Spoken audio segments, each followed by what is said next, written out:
Ovviamente ringrazio i colleghi per questo importante incarico politico che mi hanno dato, un gruppo politico di ben 12 consiglieri, ovviamente fanno parte anche diversi assessori e anche il presidente Zaia, un gruppo che sicuramente ha una grande responsabilità, quello di guidare la maggioranza di questa regione per i prossimi 5 anni. Siamo di fronte ad un'amministrazione che ha ottenuto un importante risultato alle ultime elezioni regionali, dove i veneti si aspettano tanto, abbiamo già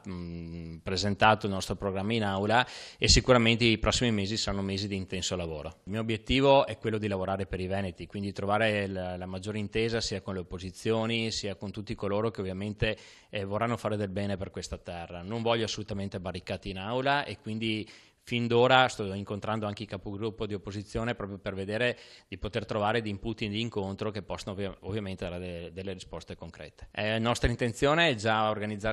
convocare il primo consiglio regionale per il 13 di luglio, dove che il presidente Zaia ovviamente presenterà ufficialmente a tutti i consiglieri le sue proposte programmatiche, dopodiché ci siamo anche già accordati per le commissioni, quindi le convocheremo per la prossima settimana dove verranno designati i presidenti, vicepresidenti, consiglieri segretari, quindi il Consiglio regionale diventerà efficiente ed entrerà a lavorare fin da subito.